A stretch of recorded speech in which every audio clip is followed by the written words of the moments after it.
Nosotros somos hijos de mineros, somos hijos de campesinos, estamos en el área, somos y hemos venido del área rural y tenemos, como todo estudiante universitario, derecho a formarnos en un lugar más grande como es la universidad.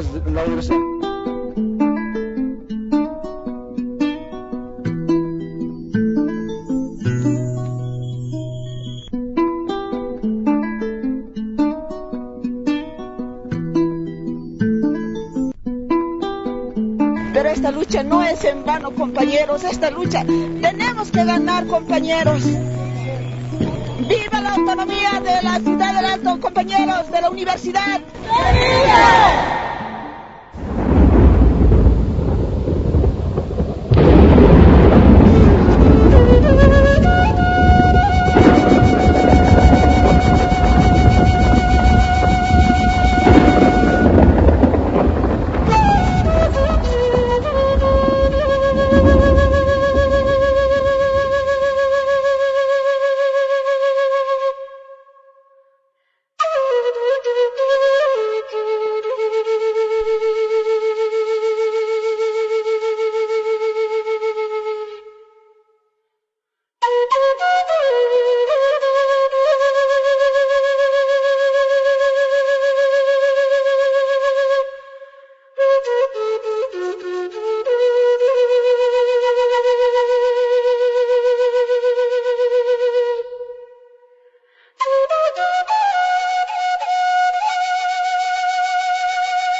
El Alto, la ciudad conformada por todos los que llegaron en distintas épocas, se fue construyendo con lo que había, a espaldas de una ciudad que no le interesaba a los marginados.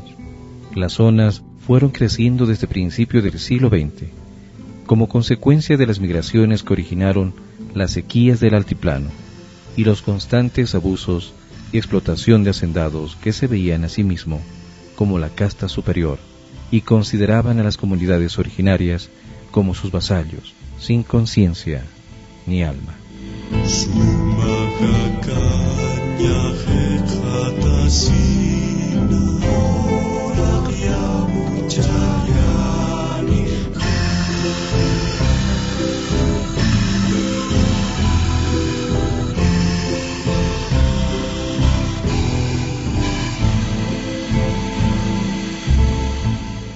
Pero fue en la década del 80 y el 90 cuando su crecimiento fue explosivo tras la aplicación del Decreto Supremo 21060. El gobierno del MNR cerró las minas y otras empresas, iniciando el éxodo de miles de relocalizados y campesinos a El Alto y otras ciudades. Las familias recién llegadas construyeron sus casas donde pudieron, sin las condiciones mínimas, y conformaron una inmensa masa de desempleados, que sobrevivieron vendiendo en las calles, ofreciendo sus servicios en trabajos mal remunerados. Pero esto no era nuevo.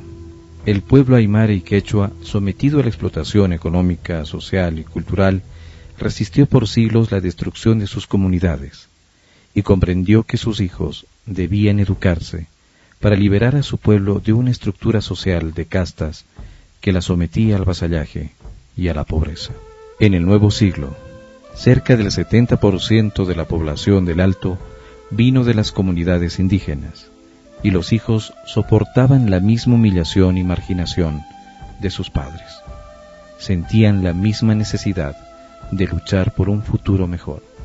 La misma rebeldía que movilizó a los padres por autonomía política y administrativa de la ciudad más pobre del país, en los 80, lanzó a los jóvenes a retomar las banderas de autonomía universitaria, la de crear un territorio liberado. El sueño era el mismo, que desde las aulas universitarias surgieran los nuevos liberadores. Estaban actualizando los sueños de emancipación que 2 siglos antes había flameado Túpac Katari cuando inició su cerco desde las alturas.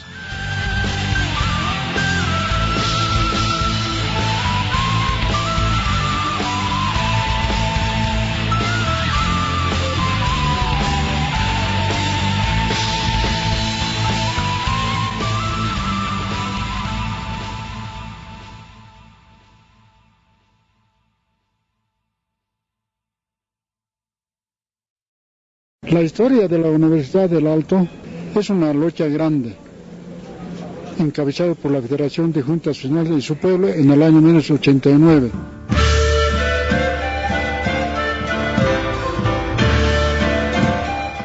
A finales de los años 70, en asambleas y congresos vecinales, surge la idea de crear una universidad en la ciudad del Alto.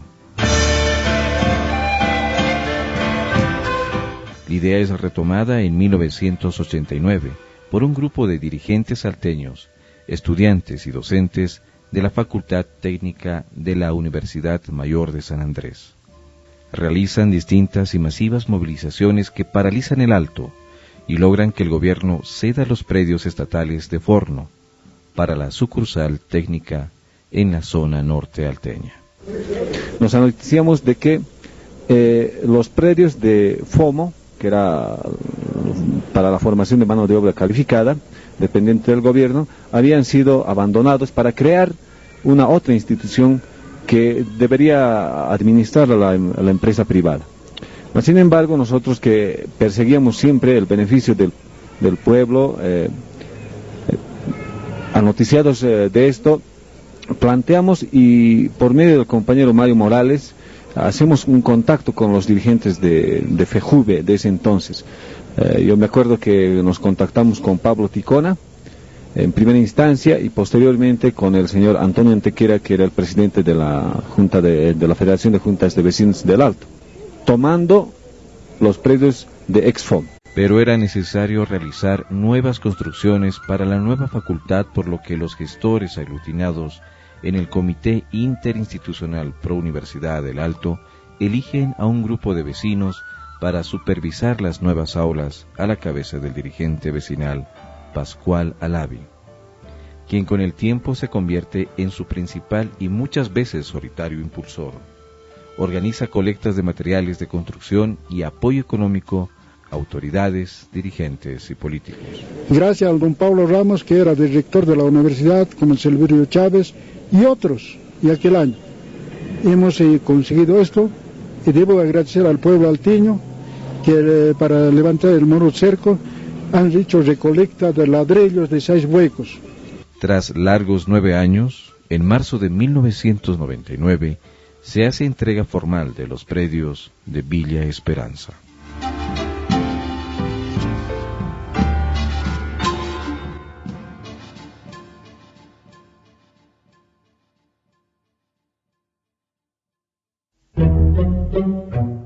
La Guerra del Agua y el levantamiento indígena de Achacachi inauguran en abril del 2000 el rechazo del pueblo a las políticas neoliberales y la democracia pactada de una clase políticamente repudiada.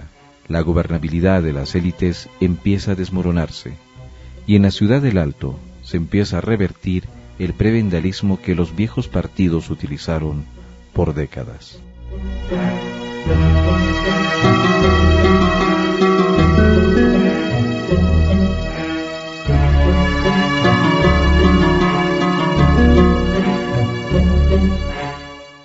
Los gestores de la universidad se vuelven a reunir a mediados del año 2000 y comprueban que las aulas construidas con tanto esfuerzo solo pasaban clases a un reducido número de estudiantes en algunas carreras técnicas.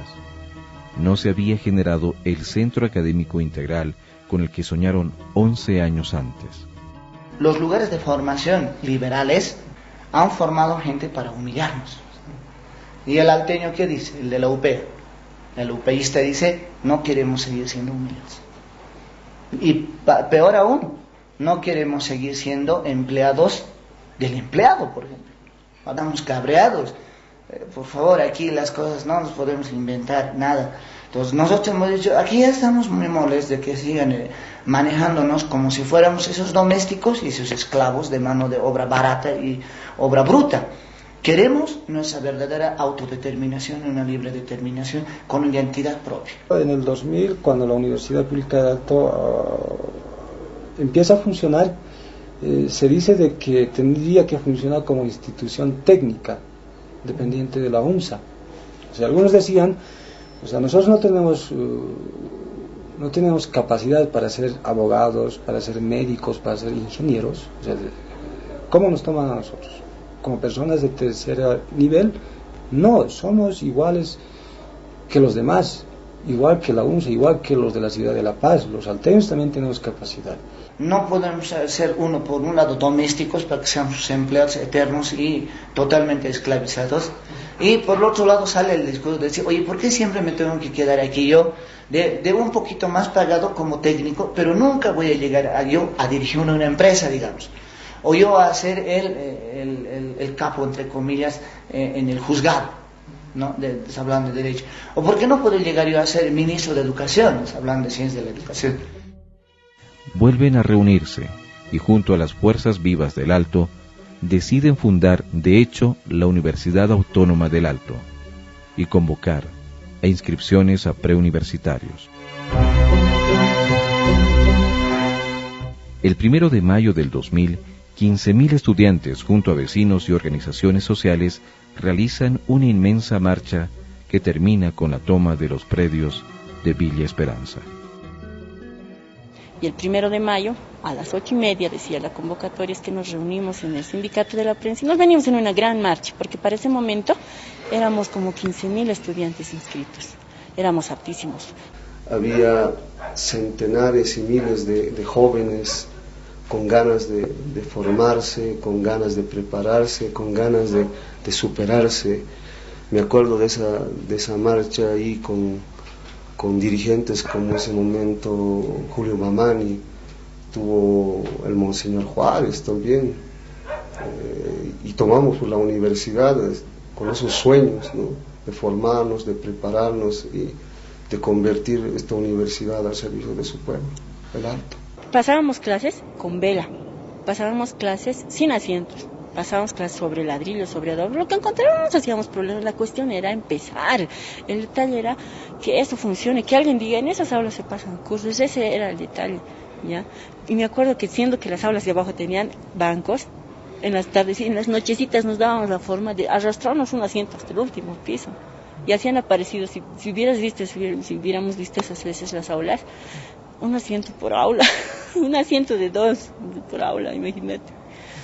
Era cosa, ha sido bonito empezar, pero ha sido penoso mantenerlo. Pero en realidad yo digo, ya era la creación de una universidad de hecho, ¿no? Teníamos que luchar la de derecho, que costó muchísimo también. Otra vez yo insisto, la UPEA fue creada en un edificio con nada. Y ya era la UPEA, porque lo que había era la gente que la formaba. Mientras eso se ha mirado como el sustento general de las cosas, hasta el nivel educativo va a ser superior incluso al de las universidades locales, porque no se impone, se gesta, ¿no? Es un proceso de gestación, y eso es bien rico. Y hemos seguido con esa situación de las movilizaciones. Las movilizaciones han sido muy, ¿cómo se dice? Han sido muy, para quien lo ve de afuera han sido, ¿cómo te puedo decir? No hay palabra que pueda definir estas movilizaciones. Han sido muy graves, han sido muy tortuosas, han sido movilizaciones que no me acuerdo haber visto antes, porque eran gasificaciones de días completos, peleas con la policía, hasta que en algún momento les hemos hecho acabar su gas y decir que pidan refuerzos y todo, ¿no? Entonces, hay N marchas, N movilizaciones, quizás unas más pequeñas, otras más grandes. Tanta era esas veces nuestra cuestión esta de que nos gasificaban, les lanzaban piedras, nos gasificaban, y era tanto, ¿cómo se dice? Ya hemos ganado experiencia en eso, que ya sabíamos lo que teníamos que llevar, ya sabíamos que encima, y era un logro, digamos, para los estudiantes, para los que estaban en el comité de movilizaciones, para los que se movilizaban, que tengan balizas en la espalda, Era un logro. Está mi balina, si me ha llegado a mí. Aquí está mi granada de gas que me ha llegado. ¿Por qué? Porque, o sea, hemos logrado que por lo menos llamar la atención. Ese era el objetivo, era hacer y deshacer el Alto y La Paz para que nos den importancia, y nos los han dado. Conjuntamente con las organizaciones sociales, yo me acuerdo de una marcha histórica que entramos desde la ciudad del Alto, la Central Obrera Regional por la carretera vieja, si vale el término. FEDEPAP también entra acá por el Faro Murillo, y a nosotros, a los más jóvenes, nos había tocado desde el peaje, ¿no? Y yo me acuerdo de esa marcha histórica. Habíamos bajado toda la autopista buscando la consolidación de esta universidad. Y por primera vez en mi vida aprendí también esto de las luchas, ¿no? Compañeros que en mitad del bosquecillo gritaban la creación de una universidad, ¿no? Y yo me daba cuenta y decía, ¿cómo vamos a gritar acá si nadie nos escucha? Todo es puro árboles. Yo creo que esa ha sido una de las marchas más importantes, ¿no? Porque ya todo el Alto se vuelca por la creación de esta universidad. Era bien triste andar hasta en la calle. Y organizamos una marcha que tenía que partir, bueno, en realidad desde Oruro. Y en medio de esa marcha, el gobierno decreta la creación de la universidad.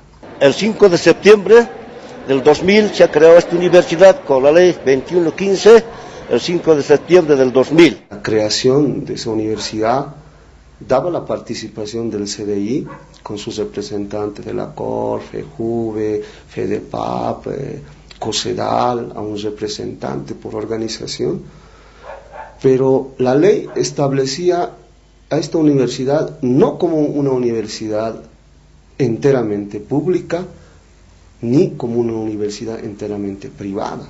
La universidad creada con la ley 2115 ha sido un engaño en el gobierno del general Hugo Banzer Suárez, que esta universidad no se han creado solamente con el artículo 185 y no con los artículos 186, 87 y 89, no como la Constitución Política del Estado rige.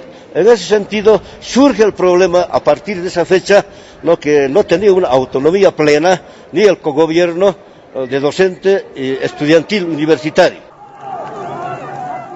Los postulantes atrincherados dentro del edificio no están de acuerdo con los términos de la ley aprobada y exigen autonomía con gobierno paritario para su funcionamiento. Y desde el otro lado, la Asamblea de la Altañidad con la COR y FEJUVE, quienes además concertaron esta ley con el gobierno, pretendían ingresar sin éxito a la universidad. La traición estaba ahí y que ellos habían negociado en la ley en esas condiciones y que esa ley les daba también la posibilidad de ser como control social dentro de la UPEA, ¿no? Pero no un control social que realmente ayudara a la universidad, sino fue en realidad posibilitó, que es la palabra exacta, posibilitó el nepotismo dentro de la universidad, posibilitó que esos dirigentes que se habían hecho incluir a su organización o ellos mismos hacerse incluir en la ley, hagan y deshagan la propia universidad, a tal punto que al parecer USNAI o Lavallén a su propia gente colocaban como cotas de poder en secretarías y una repartija de pegas, ¿no?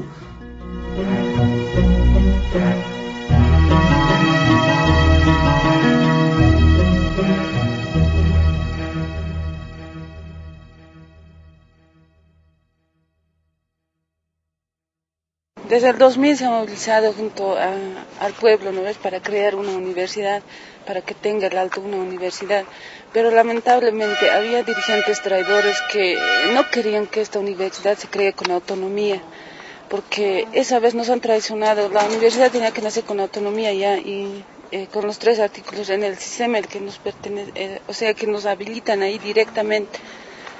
Han pasado todo eso, han nacido una universidad sin autonomía, pareciera más que una universidad privada. Desde ese momento también nos han impuesto un rector, vicerrector, que han sido nombrados por el gobierno por la Iglesia Católica, el vicerrector, más así han ido nombrándose entre ellos, pero a la comunidad universitaria jamás nos han dejado participar en elecciones. Nos prohibían aquí adentro a que tengamos asambleas generales, o sea, todo nos prohibían. La comisión que formé, que mencioné al principio, que hizo el proyecto para la universidad, pensó y dijo: la universidad tradicional no es pertinente para la gente del Alto. Pero la ley establecía a esta universidad no como una universidad enteramente pública, ni como una universidad enteramente privada. O sea, por eso era raro. Para nosotros era una universidad de experiencia piloto. El neoliberalismo lo que quería era privatizar la educación. Y esta era una forma, ¿no?, de hacerlo. Nosotros analizamos y decimos, esta ley no está de acuerdo, me acuerdo perfectamente porque estuvimos en la lucha, no estaba de acuerdo al artículo 185 de la Constitución Política del Estado de ese momento, ¿no? La autonomía, no tenía autonomía. En esas circunstancias participé como miembro del gobierno para la creación de la Universidad Pública del Alto, ¿verdad?, como delegado del ministro de Educación. Sí, podría nada más comentar un poco de si eran las mismas personas que tomaban parte de ese consejo y que después... resultamos siendo autoridades. Es cierto, ¿no? Es cierto. Justamente porque no tiene autonomía y cogobierno, nos imponen un rector y un vicerrector. O sea, nos dan ellos con sus diferentes méritos que hacen ellos, nos mandan prácticamente ahora descubrimos que era pues un rector sin título con todos esos aspectos, ¿no? Pero ha sido nombrado por el CDI, por la Comisión de Implementación, no ha sido nombrado por los estudiantes ni por los docentes como ocurre en las diferentes universidades. ¿Usted es adenista? No, yo no soy adenista ni soy mirista. Ellos fueron los que designaron, hicieron la ley a su medida, designaron a su medida, se hicieron comisiones a su medida para ellos. Eso es lo que había sucedido. Entonces yo me daba cuenta, nos damos cuenta todos, ¿no?, de que aquí la palabra del estudiantado no valía para nada. Y nosotros éramos los directos afectados, ¿no? Ese famoso CDI, por ejemplo, de ese momento, bueno, decían ahí que habría que revisar bien las planillas, decían que por cada sesión cobraban algo así como $200, y bueno, nunca sesionaban, ¿no?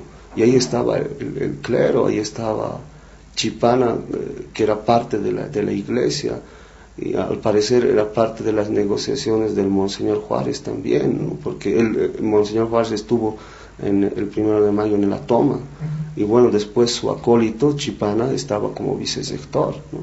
O sea, eran repartijas, nepotismo. El error de Javier Tito Espinosa, el querer involucrar a una universidad en una forma muy autoritaria y sobre todo de una dispersión de ideas de lo que viene a ser nuestra cosmovisión, hace que se entorpezca, digamos. Entonces, ¿qué era Javier Tito Espinosa? Nuestra lógica, este era autoritario y dictador, y desconocía la lógica tetraléctica del AIU para poder proceder, por ejemplo, ¿no?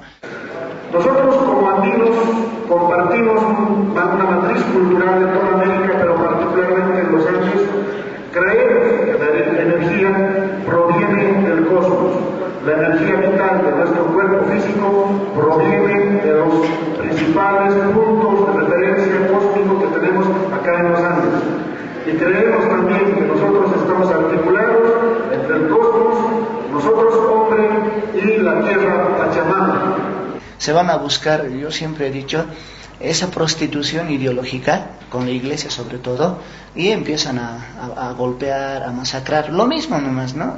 Si tendríamos que retroceder 500 o 470 años y más atrás, hasta 1532, ese proceso de invasión y colonización a través de la Biblia, la cruz, la espada, ¿no?, y ese supuesto amor al prójimo, se termina cuando Javier Tito Espinosa empieza a hacer su dictadura y autoritarismo sin control.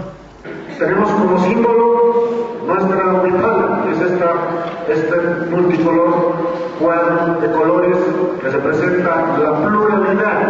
Sin embargo, en esta pluralidad está nuestra unión, nuestra integración, porque también la pluralidad y las diferencias reflejan una armonía. Tito Espinosa, por el rostro indígena que tenía, él hablaba del rescate de los originarios. De hecho, en la universidad podemos ver el auditorio decorado con aguayos. En algunas movilizaciones que hicimos nosotros, en contra de nosotros, él traía gente de CONAMAC, con ponchos, a veces inclusive los mismos administrativos de la universidad se colocaban ponchos, chicotes, y nosotros observábamos, decíamos, mira, parece un indígena, pero fíjate bien, está puesto Reebok, decíamos, ¿no? O sea, eran tenis de marca, caramba, ¿cómo disfrazaba el tema de lo indígena? Felizmente para ese momento ahí había un grupo de muchachos que leíamos los libros de Fausto Reinaga, los libros La Revolución India, Tesis India. Bueno, a principio de conseguir la autonomía se luchó desde el 2001, fuimos uno de los primeros paralelos del 2001, el paralelo H, donde pudimos descubrir que las autoridades de esa época no tenían título, no estábamos en el CV.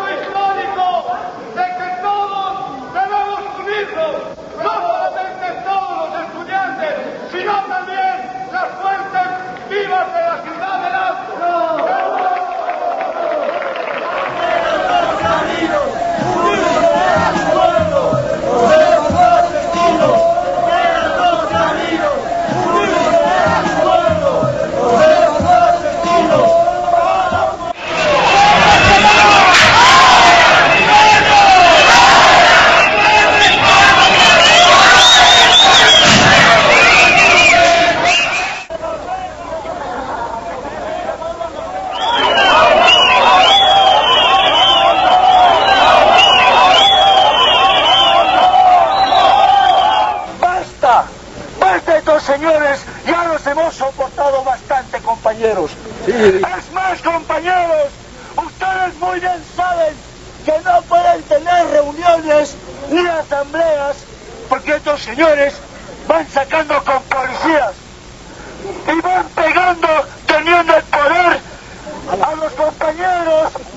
los compañeros estudiantes que ellos estaban saliendo de sus clases, retirándose, yéndose a sus casas. Es más, compañeros, con esto acabo, compañeros, pedirles que esto recién empieza la lucha universitaria, la revolución, compañeros. ¡Que viva la Universidad Autónoma de Alto! ¡Que viva! ¡Que viva la autonomía universitaria! ¡Que viva! ¡Fuera el rector, vicerrector de la UPEA! ¡Fuera! Estábamos totalmente identificados como luchadores. Ellos sabían exactamente cuál o quiénes son los que organizaban, quiénes eran, entre comillas, los más revoltosos, los gritones, los peleadores, etcétera, etcétera. Sí, fuimos expulsados todo el paralelo, donde nos tuvimos que ir a cobijar allá en la COR para pasar clases. No podíamos ingresar, éramos perseguidos, éramos golpeados. Frente a las movilizaciones grandes o pequeñas que nosotros hacíamos, el gobierno, y bueno, en particular el Tito Espinosa, organizaba sus grupos de choque, ¿no? Tenía grupos de choque, tenía seguridad privada, tenía los números del distrito 5, ¿no? Cualquier llamado que hacía Tito Espinosa al distrito 5, en cuestión de 10 minutos ya estaba una furgoneta de policías, ¿no? Ya dentro de la universidad, ¿no? Entonces eso mostraba que esta universidad no tenía su carácter autónomo, porque la autonomía, pues, en épocas de dictadura hay que ver cómo se ha desarrollado la historia de la autonomía en la Universidad Boliviana. Aquí en la UPEA se entraban los policías como Pedro en su casa, o sea, no respetaban este recinto de educación superior. Yo me recuerdo, caramba, de los balines que recibieron algunos compañeros, ¿no? Nos cazaban o querían cazarnos como a conejos en el patio.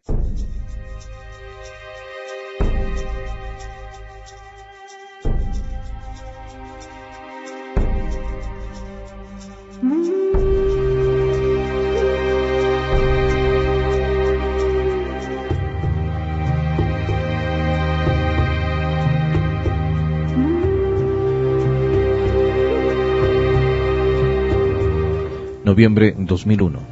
Sonia Brañez y Benito Miranda, estudiantes de la carrera de Derecho, realizan una huelga de hambre que dura 26 días. Exigen la renuncia del rector y vicerrector y autonomía universitaria.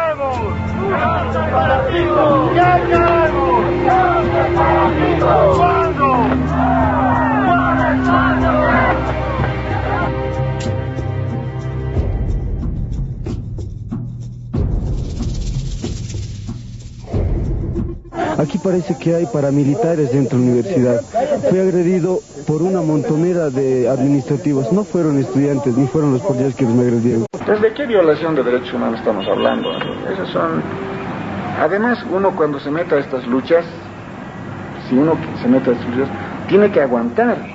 Y entonces, ¿yo qué voy a ir? ¿A llorar a la Plaza Murillo? Mis derechos humanos. Y si yo estoy en esto es porque yo creo en una causa, en una lucha, y tengo que aguantarme. Si voy a morir por mi causa, porque creo en ella. Y no voy a estar llorando que los derechos humanos, que... ¿Verdad? Eso es de cobardes para mí.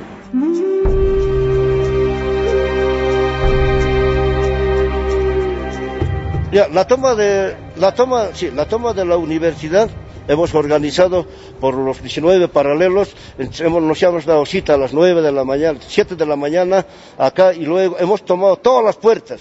Entonces habían dos policías del regimiento 5 en ese casete que tenemos aquí en el bloque A, en la puerta principal de la entrada de medicina. Hemos echado llave con candado, con alambres, y habían puertas destrozadas acá, habían movilidades destrozadas porque aquí había la carrera, de mecánica automotriz. Con todo eso hemos tenido que sujetar, y con cadenas más.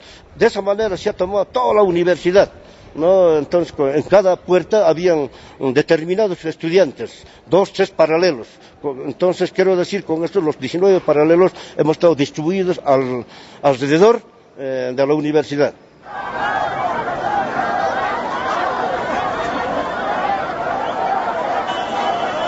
En esta oportunidad quiero dirigirme a todos los presentes para hacer conocer la tramposa designación de parte del CNI, que realmente durante 1 año y 6 meses nos han engañado a esta universidad, manteniéndonos a un rector que no tenía su título, aún más compañeros donde ellos se han autonombrado en este marco ilegal.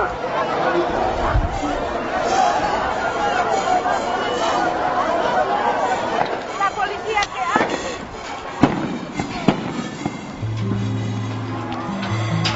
¡Golpe! ¡Arriba!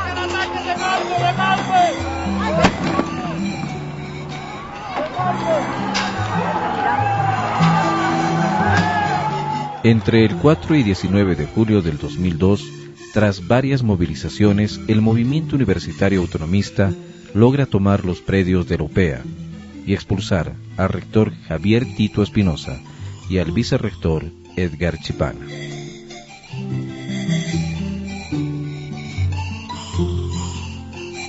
Después de varias asambleas docentes estudiantiles, se elige como rector interino al doctor Jorge Echazú.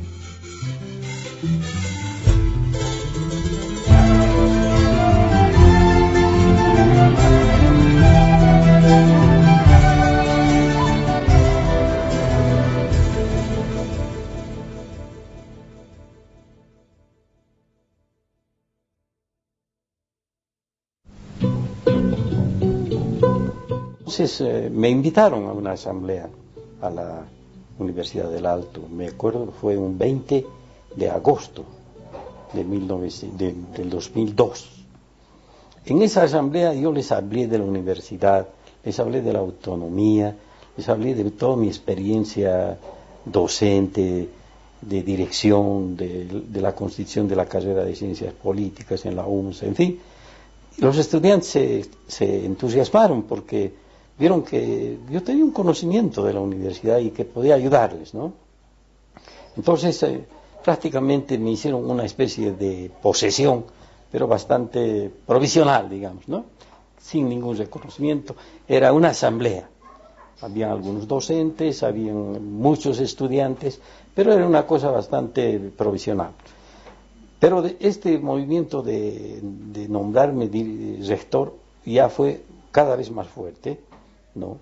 Y finalmente se realiza una gran asamblea del 14 y se decide designar. Está presente incluso el CDI famoso, el Comité de Desarrollo Institucional. Hemos conseguido una autoridad interina que era el doctor Echezú. Hemos conseguido mediante asamblea por democracia estudiantil, o sea, practicando ya la autonomía universitaria, el cogobierno docente estudiantil. Después que hemos nombrado eso al gobierno, igual nos han rechazado, no querían saber nada de las autoridades. Seguíamos con la lucha de nuevo. Claro, en realidad Tito había sido expulsado de la sede central y se instaló en una escuela, ¿no? Y ahí pretendió realizar la labor académica, administrativa, en fin, porque recibía él todos los recursos de la universidad mensualmente. Se dividieron en grupos, ¿no? Había un grupo acólitos de Tito, los llamábamos titistas, acólitos de Chipana, lo llamamos chipanistas o monaguillos, porque el que sigue al clero, el que sigue a la iglesia es pues un monaguillo. Y a este otro lado nos denominamos los autonomistas, ¿no? Entonces, monaguillos, chipanistas y titistas pasaban clases en Villa Dolores. Nos cortaron la luz, nos cortaron el agua, no teníamos teléfonos. Y no solamente, sino que teníamos deudas. Aparecían las facturas no pagadas por este señor varios meses. Entonces recurrimos pues a las matrículas. Era el único ingreso, las matrículas de 20 bolivianos, ¿no? Con esos 20 bolivianos logramos pagar luz para que se pudiera pasar. Con velas han estado pasando algunos docentes a las clases. Yo también daba algunas materias en la carrera de Derecho, ¿no? El agua era insoportable. Imagínense ustedes miles de estudiantes en un local donde los baños no tenían agua. Era realmente gravísima la situación. Porque no teníamos agua, inclusive las aguas de Illimani nos han cortado agua.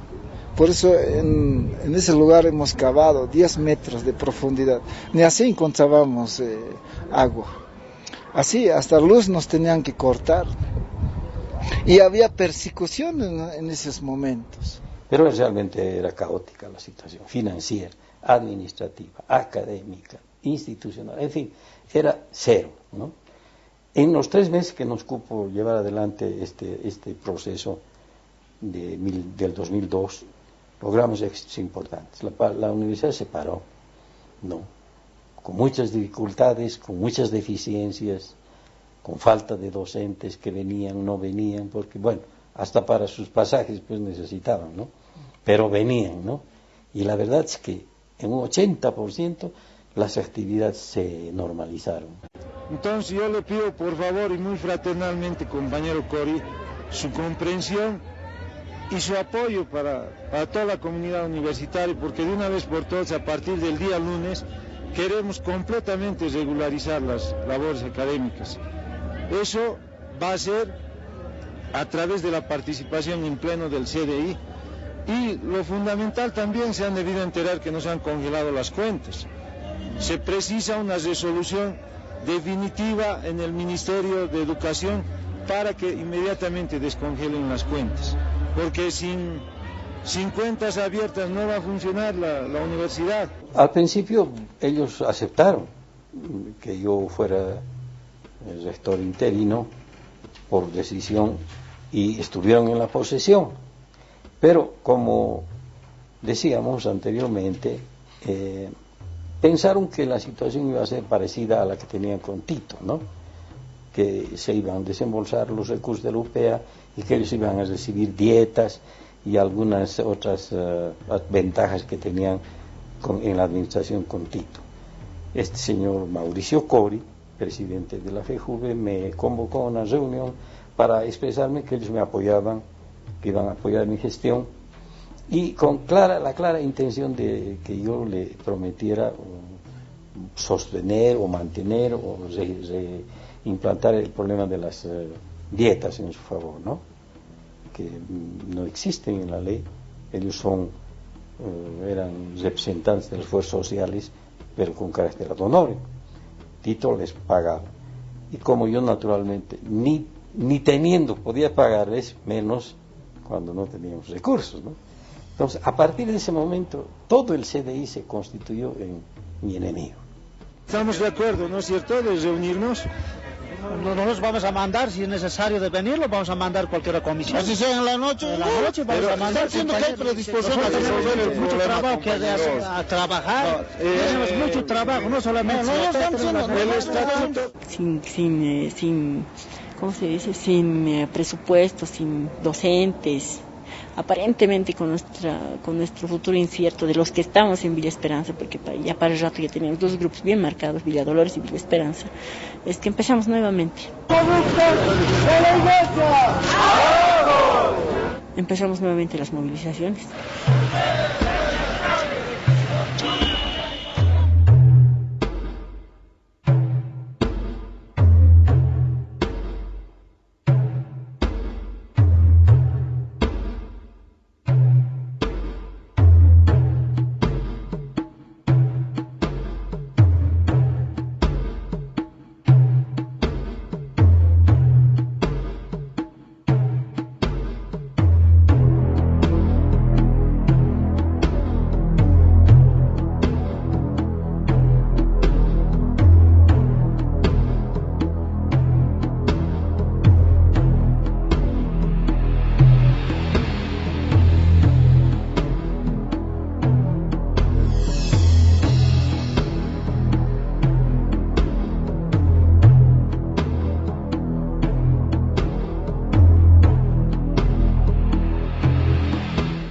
Para finales del 2000, el movimiento autonomista sufre la intervención del sector opositor, que utilizando dinamitas y engañando a niños, logra tomar los predios de Villa Esperanza. Pero los estudiantes y docentes logran retomar las aulas. Era un sábado 2 de diciembre cuando la parte de Villa Dolores, el Tito, han entrado pues acá. Entonces, esa vez había ese edificio guindo, entonces ahí se han establecido, habían subido allá arriba, y estaba instalado un rondana, de ahí habían trabajado toda la noche subiendo todas las piedras. Cuando al día siguiente, cuando el lunes queríamos ingresar, ya estaba bloqueado todas las puertas. Entonces no había ni cómo ya entrar, porque estaban resguardado toda la universidad. Pero sin embargo, a esa hora de las 11 de la mañana viene una lluvia, ¿no? Porque ellos estaban aquí adentro con dinamitas, matasuegras, todo tipo de explosivos estaban armados ahí arriba. Ahí es donde se ha aprovechado a entrar por este lado. Y ahí es donde los estudiantes, ya se ha entrado, se ha arrinconado a este edificio. De ahí pues, ha habido resguardo, ¿no?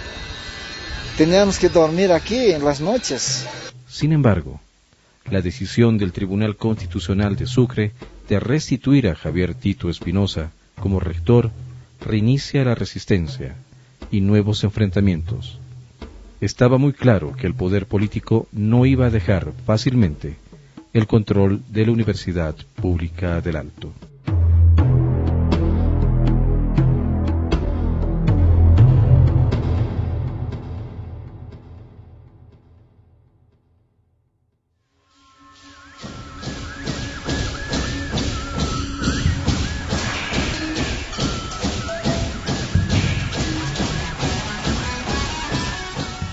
En el nuevo año, los sectores autonomistas se atrincheran en los predios de la Universidad Pública del Alto e inician nuevas movilizaciones para cambiar la Ley 2115, que van creciendo hasta Febrero Negro.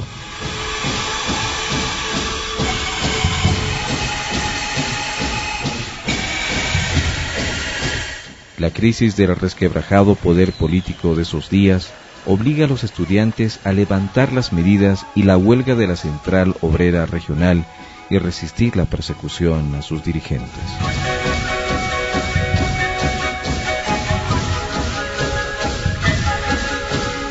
Tras las primeras elecciones autonomistas, sale como ganador Jorge Echazú, pero no es reconocido, y el gobierno habilita las cuentas a Javier Tito Espinosa, quien utiliza los dineros para comprar la conciencia de dirigentes y medios de comunicación e inicia una campaña de desprestigio al movimiento autonomista.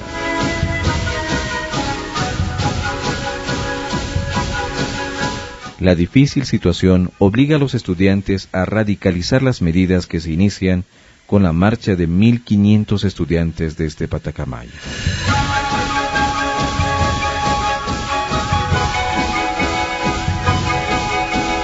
Nosotros estamos marchando 4 días desde Patacamaya y no es posible que nos clasifiquen.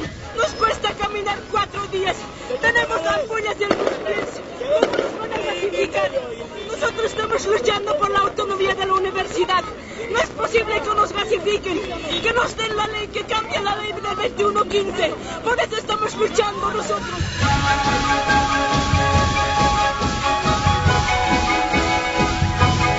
¿Cuándo, carajo?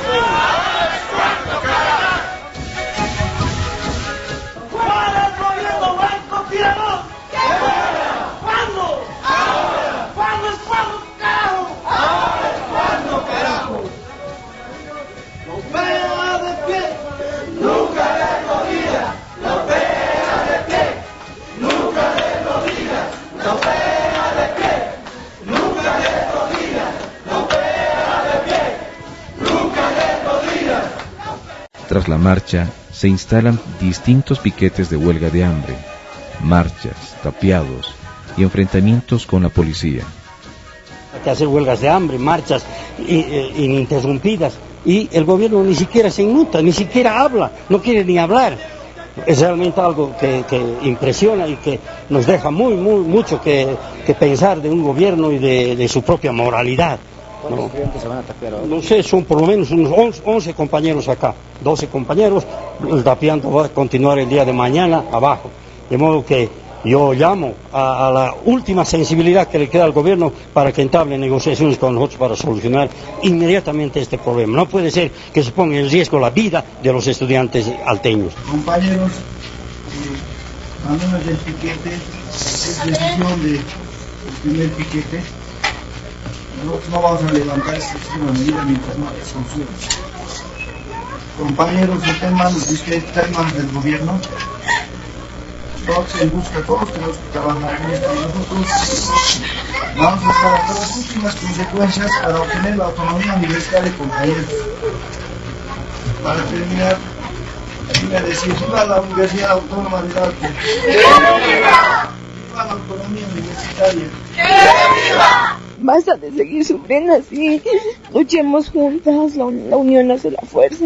Por favor, movilícense en afuera, muévanse, asistan a las movilizaciones, porque si no, no nos van a escuchar. Por nosotras, por favor. Las distintas y sostenidas medidas de presión hostigan la sede de gobierno.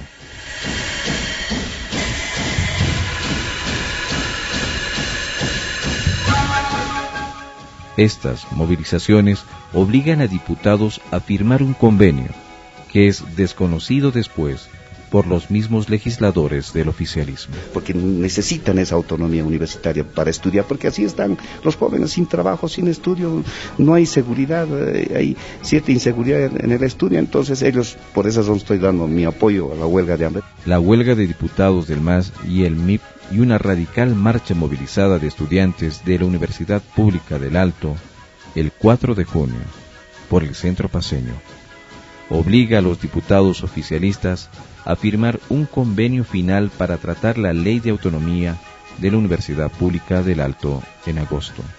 Pero esta promesa nunca sería cumplida, ya que tras larga espera, el 18 de septiembre, los diputados del oficialismo boicotean la sesión del Congreso, donde se agendó la modificación de la Ley 2115. Ahora estaba claro que el gobierno del MNR tenía mucho miedo a la Universidad Alteña y que no permitiría su autonomía. Hay un malestar en realidad de los estudiantes que han esperado todo el día, se los ha agendado, están esperando 15 días ya, ellos han venido esta mañana, han estado muy disciplinados, no han hecho ninguna molestia ni cosa por el estilo, y de pronto la presidenta que estaba en ese momento, doña Teresa Paz, clausura la sesión, nos apagan las luces y nos dejan a todos sin tratar el tema de la universidad. Las molestias hacia adelante, que no vengan a decir que es el MAS el que está organizando. Los universitarios se sienten traicionados, que respondan a la ciudad del Alto mañana.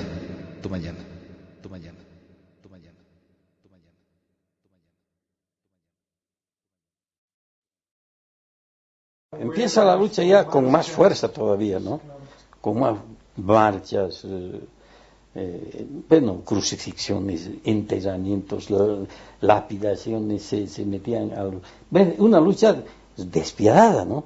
Y ataques de todo tipo, no venían muchachos pagados seguramente a tirar piedras contra la universidad, incluso ocupaciones, alguna vez se metieron de noche, un grupo, bueno, una lucha que realmente incendió la rebeldía de todas la importancia de esa lucha es que fue una especie de chispa que prendió en la ciudad, y como el neoliberalismo ya estaba en decadencia, entonces se dio en la realidad una conjunción de las luchas, ¿no?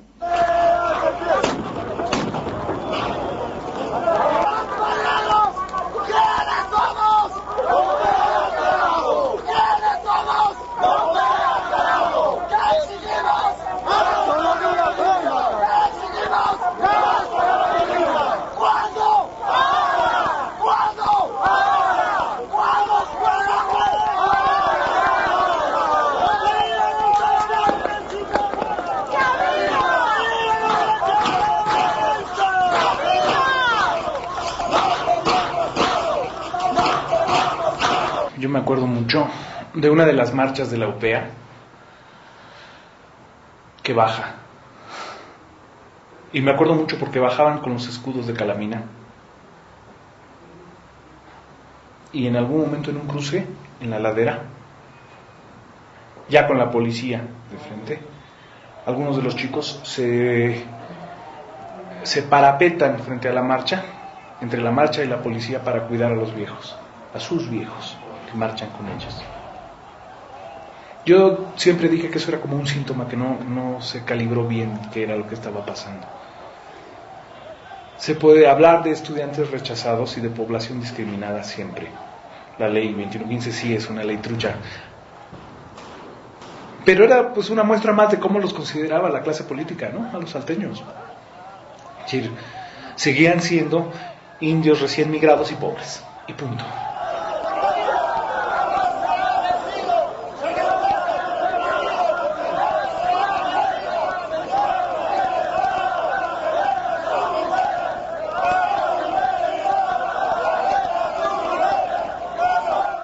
Hemos estado luchando la UPEA desde hace mucho tiempo por la universidad y por la autonomía plena. Lamentablemente el gobierno no quiere escuchar y no quiere dar nada que favorezca al pueblo boliviano. Por eso hemos decidido unificar las fuerzas y junto al pueblo boliviano vamos a luchar por gas y autonomía. Entonces habíamos visto que solos no íbamos a lograr esto, ¿no? Marchábamos por la ciudad. Nos parecía una rutina ya, ¿no? Caminábamos, a veces nos peleábamos con los policías, hasta ahí llegábamos. A veces bloqueábamos autopista, pero el pueblo nos miraba, a veces nos criticaba también, ¿no? Entonces, al final decidimos utilizar una estrategia, ¿no? De concientizar a los dirigentes medios, a las juntas vecinales, al distrito 4, al distrito 5, y hemos concientizado a los vecinos de problemática, ¿no? Porque pedían, digamos, información del gas, ¿qué era? A veces los señores entendían que el gas de cocinarse, ¿no? Pero nosotros habíamos explicado que no era así, que es gas natural, ¿no? Entonces hemos sido un trabajo, digamos, así, qué sé yo, muy sencillo, pero que ha contribuido. Se combinó el problema de la autonomía, el problema de la emergencia de las naciones originarias, ¿no?, el enorme daño que había causado al país el neoliberalismo, el autoritarismo y finalmente pues la masacre, ¿no? El hecho de que el ejército saliera a empezar a matar gente, porque la masacre empezó mucho antes del 17. Entonces se juntaron todos esos elementos, ¿no?, políticos y la UP al medio, ¿no? Y eso es lo importante.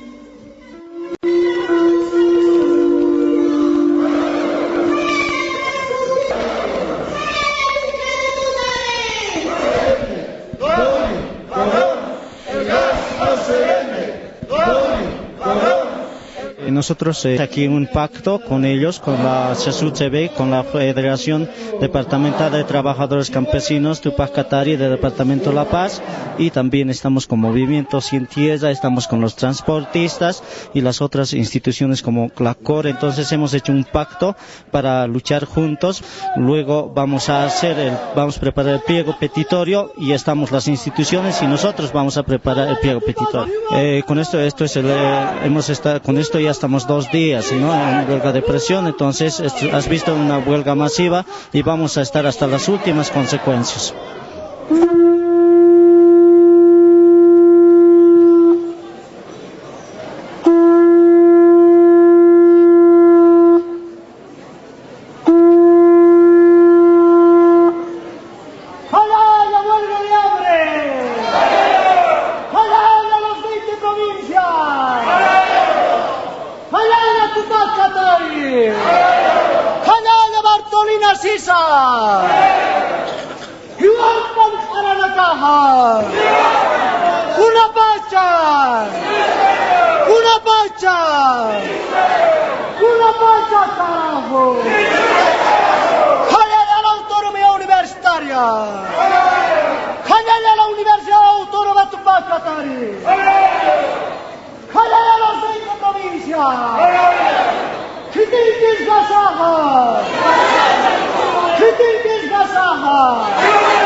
Yo puedo resumir con un estribillo la experiencia de los universitarios.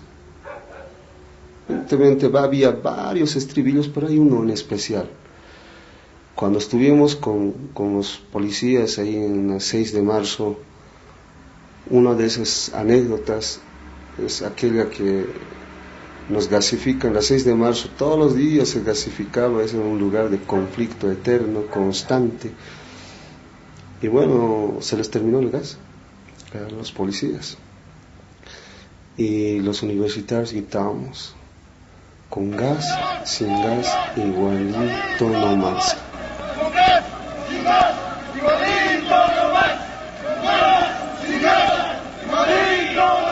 Estoy segura de que la universidad ha aportado harto, porque al final ha formado a las personas que han ido zona por zona a organizar los mitines, los bloqueos, las cosas que se dieron en octubre. Porque si no hubiera sido eso, hubiéramos seguido lo mismo. No creo que hubiera tenido el mismo resultado que ha tenido hasta ese momento, ¿no? La UPEA que se curte defendiendo el edificio que tomó para después convertirse en universidad, de verdad, en universidad con todos los apellidos, empezando por la autonomía, asume la lucha de su ciudad, de regreso en esa cadenita, si quieren ese collarcito de cuentas, y dice, pues es mi gente, son mis papás, es mi ciudad, es mi vida, es mi gas. Organizan la resistencia sin mando territorial aparente, porque hacen una cosa que me parece que es un movimiento más inteligente todavía, aunque no está realmente analizado, porque asumen que la ciudad entera es su territorio, aunque no tengan mando sobre ella. Esa difuminación de los estudiantes en brigadas, en parapetos, en apoyos, en compartir la sabiduría del combate urbano mínimo que han tenido, Es lo que convierte a Upea en un momento así. Sin claudicar, autonomía sin transar, hay que luchar, sin claudicar, la autonomía sin transar. ¡Compañeros! ¡Nosotros no vamos a quedar hasta este gobierno! ¡No vamos a rendirnos, compañeros! ¡Este solo es el principio de la lucha que vamos a afrontar por nuestros hijos, por nuestros hermanos, por nuestro futuro, claro! ¡Que viva la autonomía universitaria!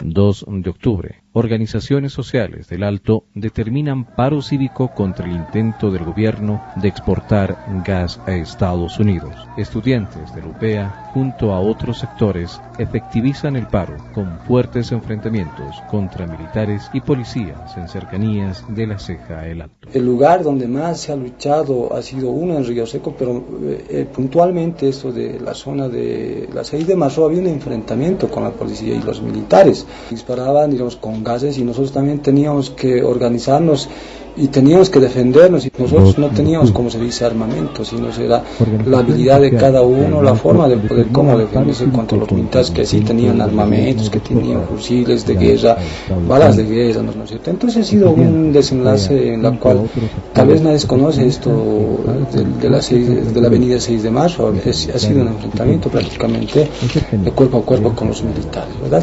Imagínense que en la universidad hay mineros y todo, algunos tenían dinamitas, y yo que me acuerdo, había una caseta donde los universitarios enfurecidos, digamos, han tenido que agarrar y tomar como escudo, digamos eso, y hemos tenido que quemar, y algunos han metido dinamita y tenido que explotar, y los militares a veces se asustaban, incluso hemos tenido que lanzarles dinamitas a los militares para que ellos retrocedan, también los contestaban, y la organización ha sido, como se dice a veces, de gente que algunos tienen experiencia como mineros y otros que como han ganado esa experiencia en la universidad han podido poner en práctica.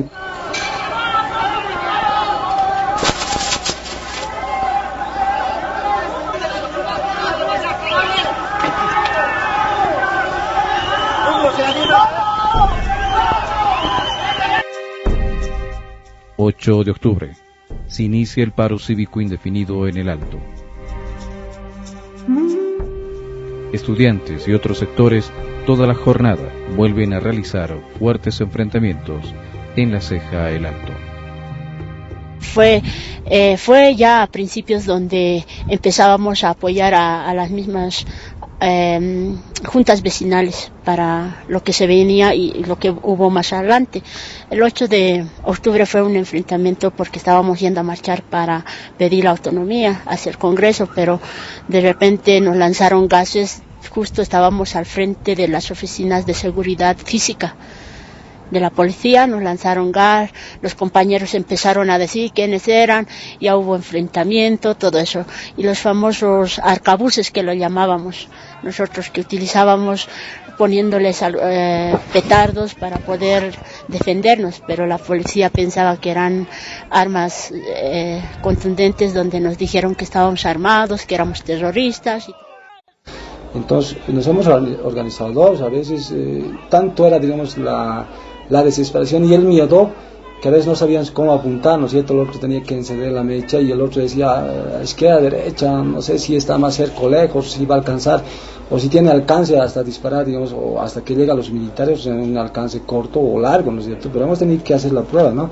Y es un movimiento generoso, que no reclama el mando, ni el mérito, que se reclama a sí mismo como parte, ¿no? Después ya lo demás es anecdótico, si les salía bien, si les salía mal, si se peleaban, si sus artilugios funcionaban o les estallaban a los chicos, si las bombas molotov se podían tirar todas o al final quedaron 200 ahí. Siempre te dirían en las comunidades, ¿no? Había voluntad, había ganas de hacer las cosas. Eso es el secreto de esa universidad.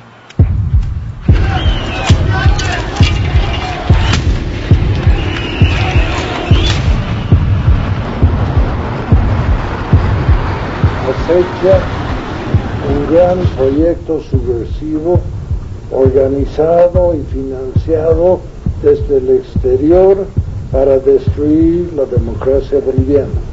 Es importante, decía todo el pueblo de Bolivia, que yo no voy a renunciar.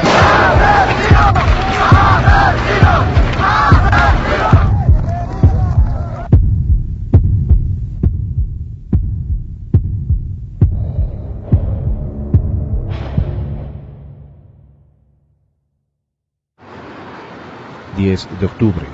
El gobierno militariza las principales vías de El Alto. Las juntas de vecinos radicalizan los bloqueos en los barrios. Varios estudiantes apoyan la resistencia.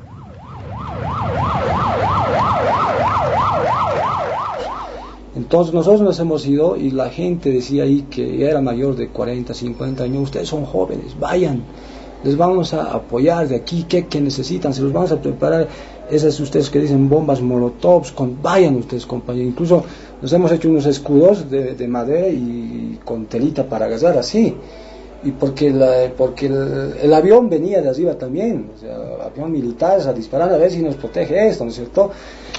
Y nosotros nos hemos organizado, pero lo más triste era de que el momento porque también venía por atrás los militares, no solamente por la avenida de Río Seco, hemos tenido que ocupar espacios.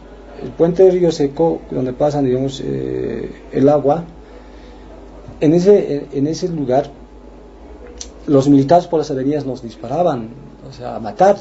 Nosotros esquivamos las balas. Algunos que les han pescado las balas y han muerto varios. Incluso había un señor que ha perdido el brazo muerto. Nosotros al pasar al otro extremo había charco de agua.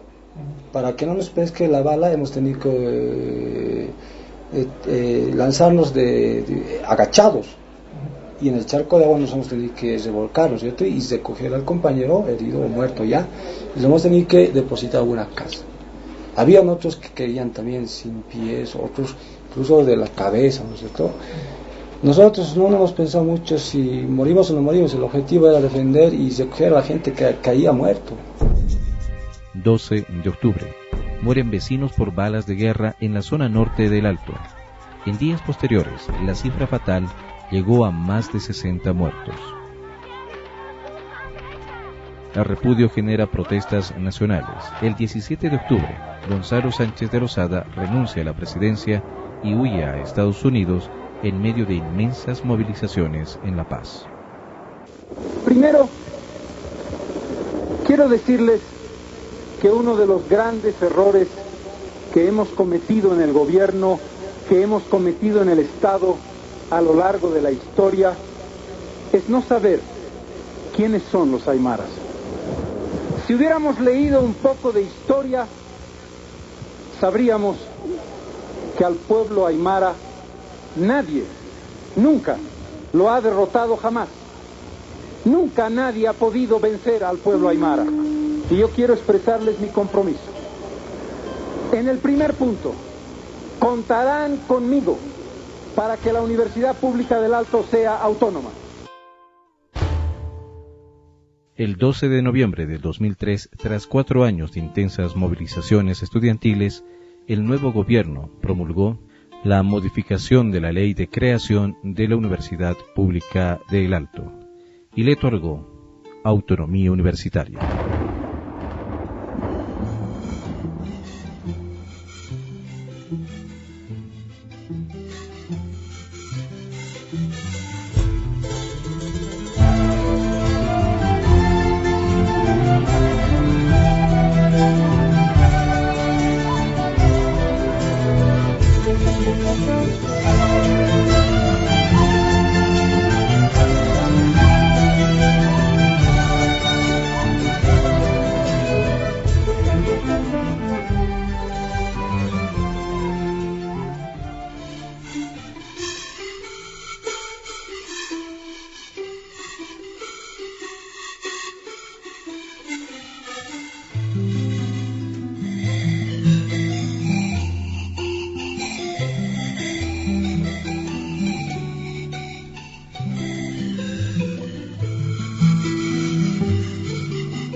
soy alteña, he vivido mis 22 años aquí, no he visto cómo hemos empezado una ciudad bien pobre, una ciudad bien sumida en su falta de conocimiento, se podría decir, ¿no? Y lo que quiero es que hemos empezado con la universidad a pelear, a saber que con presión lo podemos lograr todo, y por eso que el Alto en la Guerra del Gas ha sido el que más ha levantado eso, ¿no? Entonces, para el Alto yo quiero que por lo menos crezcamos y seamos un ejemplo de ciudad. Para la universidad, no, de aquí a unos años yo quiero verla más grande.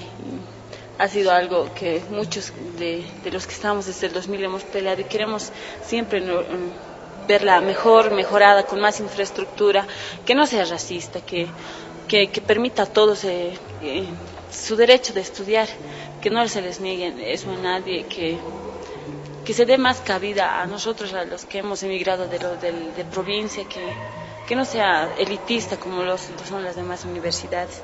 Ese fue el objetivo central por lo cual nos movilizamos todos. Esta universidad debe ayudar a elevar la calidad de vida de la ciudad del Alto, de las comunidades originarias, ¿no?, de los sectores desposeídos, debe tener un carácter más universal. Queríamos que, como te decía, ¿no?, que la gente que egrese de esta universidad sea con conciencia, sea gente que de alguna forma valore el hecho de que esto nos ha costado, de que al margen de que esta universidad funcione, estamos en un lugar o en la ciudad del Alto, como nos dicen, que hemos sido creados en un ambiente un poco marginal, ¿no? Nos han marginado desde un inicio. El objetivo era ese, que esta universidad funcione y que los beneficios que tengan los profesionales, o más que todo los beneficiarios de esta universidad, sean la población en general, las áreas periurbanas, de las áreas rurales. Ese era el objetivo, porque al final todos los que venimos aquí a estudiar somos migrantes de campo. El objetivo era que hasta en cierto momento lo han dicho, ¿no?, que sea una universidad indígena. Y bueno, antes la universidad fue pues la vanguardia de las luchas del pueblo, era el refugio de los perseguidos políticos universitarios, y ahora vemos a una universidad postrada, aislada de los luchas sociales del pueblo, ¿no? Pero da la posibilidad a quienes la crean. La universidad no es el edificio emblemático de $1 millón, la universidad es su gente. José Revueltas, un escritor mexicano de izquierda muy brillante, diría que la universidad se gesta en el hacer y en el hacerse de su disciplina, y la disciplina de la universidad es trabajar para su gente, es crear conocimiento. Su futuro de la UP es orientar al pueblo, y orientar desde una organización básica. Y no repetir pues una universidad donde busca solo el cartón, ¿no? Una sociedad que busca cartón. Uno va a una universidad, debe ir a una universidad para formarse para la vida, no para presentar el cartón a tu papá. Entonces, ese nivel de conciencia quisiéramos que en la universidad, en la UPEA, vuelva a levantarse. Y aquellos otros compañeros que algún momento tuvimos en la fundación, en la lucha, ¿no?, y ahora se han derechizado, también les invocamos, ¿no?, de que hay que reflexionar. Soñamos con muchas cosas cuando fundamos la universidad. Soñamos con una construcción de un poder desde el Alto, para el Alto primero y después para la nación. Esos caros ideales no tenemos que olvidarlos en función de pegas, en función de cargos o en función, digamos, de interés personal. Hay que recuperar, compañeros de la UPEA, ese carácter social para lo que fue fundada esta universidad.